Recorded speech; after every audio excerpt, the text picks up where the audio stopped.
Innal hamdalillah nahmaduhu wa nasta'inuhu wa nastaghfiruh wa na'udzu billahi min shururi anfusina wa sayyiati a'malina may yahdihillahu fala mudilla lahu wa may yudlilhu fala hadiyalah.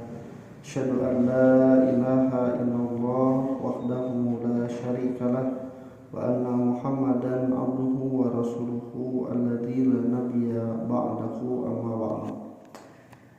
Iman rahimakumullah, kalau di ayat sebelumnya kita mengenal dari 12 bulan yang Allah Subhanahu wa taala tetapkan dalam satu tahun itu, ada 4 bulan yang disebut sebagai bulan haram, yaitu bulan Zulqa'dah, Zulhijjah, Muharram dan Rajab.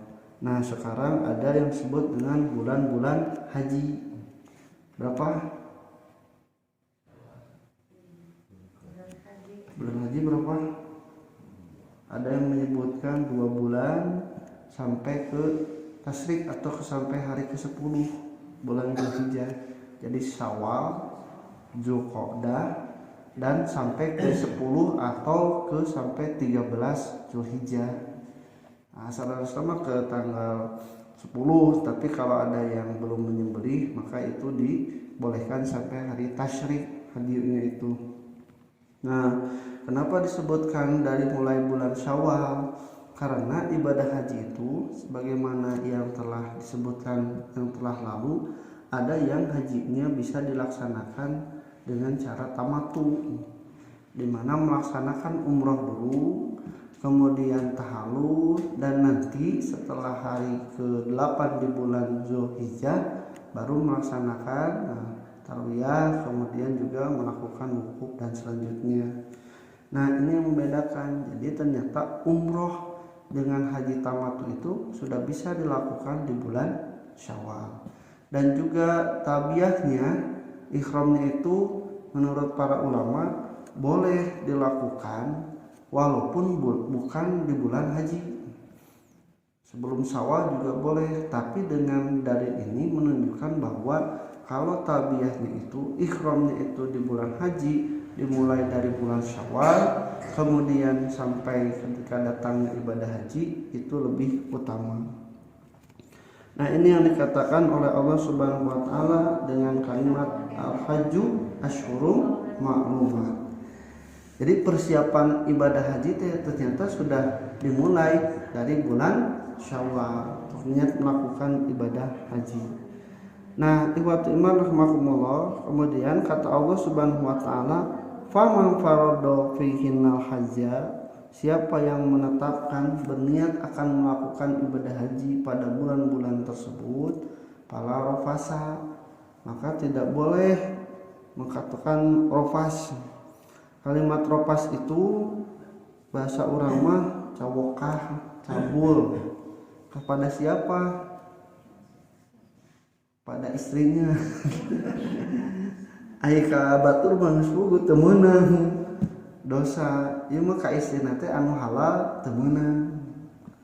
Ciga nalika tua kan kenging tetenya, tapi ketika sau jadi tidak boleh. Nah, ini juga dikatakan bahwa ropas itu tidak boleh cabul, kemudian mengatakan sesuatu yang merangsang kepada birahi, atau hanya sekedar melakukan atau mengatakan bu kayaknya gitu menang.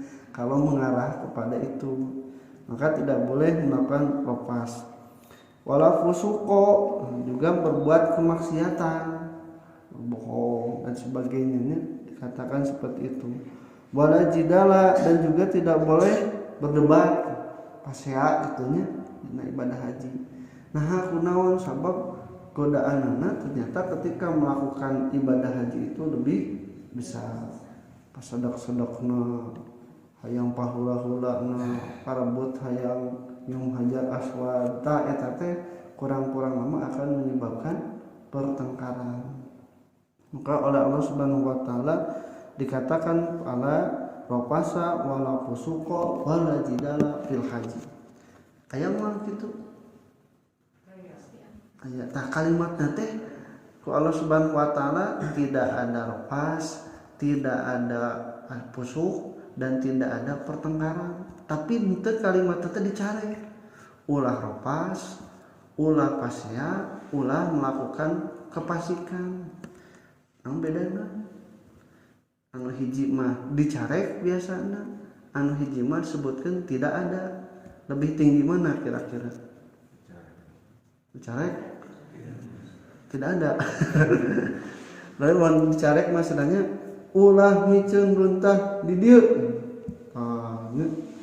Tapi lamun tidak ada mah pernyataan langsung tidak ada yang membuang sampah di sini. Tapi tingkatnya itu ternyata lebih besar itu dengan menyebutkan tidak ada walaupun ada yang melanggar. Nah, mau melanggar bohong tuh. Nah, bukan. Justru kalaupun ada yang melanggar maka ada dam. Nah, eta ada semacam kiparat dalam ibadah haji. Nah, Allah Subhanahu wa taala itu mengatakan fala rafasa wala fusuqa wala jidala fil haji. Kemudian watazawwadu, dan berbekalah kalian. Fa inna khairaz zadi taqwa, karena sebaik-baiknya bekal itu adalah ketakwaan. Ini menurut asbabun nuzulnya salah satunya adalah orang-orang Yaman dulu kalau ibadah haji itu teu bebekalan. Jadi haji naonnya baso? Haji koboi gitu nya. Ini teh kan itu nya bekalan ternyata artos tawakal weh da ku Allah lamun misalna dikesakeun aya mah aya. Ternyata di perjalanan bahkan di sana mereka itu terlunta-lunta, terkatung-katung sampai mereka kelaparan, tidur di emperan, mun hujan kehujanan, panas kepanasan. Nah, turunlah ayat ini dan berbekalah. Jadi tong dugikeun ka bagian urang itu dilupakan, dugikeun kan nyerahkeun kepada Allah. Karena apa? Karena manusia itu diberikan iradah dan puasa itu pada hal-hal yang bisa dilakukan. Siga anu tuang kan eta mah bagian urang ngahuapkeun mah gitu. Tah bagian ngadugikeun eta tuang ka urang jeung tos diteleg ku urang bagian Allah.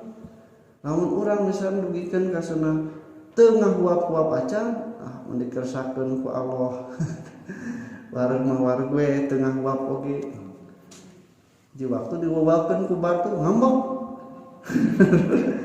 Nya ieu kan cenah hayang wareg tah ku abing teu ku Allah cenah. Nah, jadi waktu bagian yang harus kita lakukan itu ya harus kita lakukan. Jangan sampai kita itu dengan berlindung kepada Allah Subhanahu wa taala tapi tidak mau melaksanakan kewajiban. Nah, oleh karena itu di sini dikatakan bahwa watazawwadu, dan kalian hendaklah berbekal. Makanya dalam ibadah haji istitoahnya ditambahkan. Haji dan umrah itu syaratnya itu bukan hanya 9 sebagaimana ibadah sholat, tetapi ditambah yaitu dengan istitoah ilaihi sabilan, ada mempunyai perbekalan dan juga sanggup di perjalanan. Nah, fa inna khairaz zadi taqwa. Nah, dan ditambah oleh Allah karena sesungguhnya bekal yang terbaik itu adalah takwaan. Kenapa ketakwaan? Karena ketika ibadah haji dan umroh itu orang sedang berada di tempat yang lain dengan kondisi yang berbeda, dengan tempat yang terkadang membuat kita itu terlepas itu dari kewaspadaan diri sampai dekat pada dosa.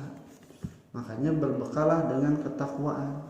Nah, karena itu kita mendoakan seperti kepada yang umroh, zawadakallahu taqwa, semoga Allah membekali kepadamu dengan ketakwaan, menjaga diri dari dosa dan melaksanakan haji.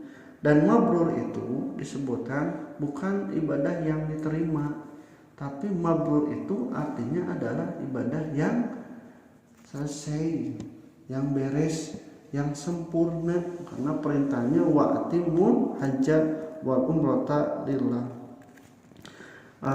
Kemudian Fatimah rahimakumullah, wa tazawwadu fa inna khairaz zadi taqwa wa taquni ya ulil albab, dan takutlah kepadaku wahai orang-orang yang mempunyai albab, mempunyai pikiran dan hati yang bersih.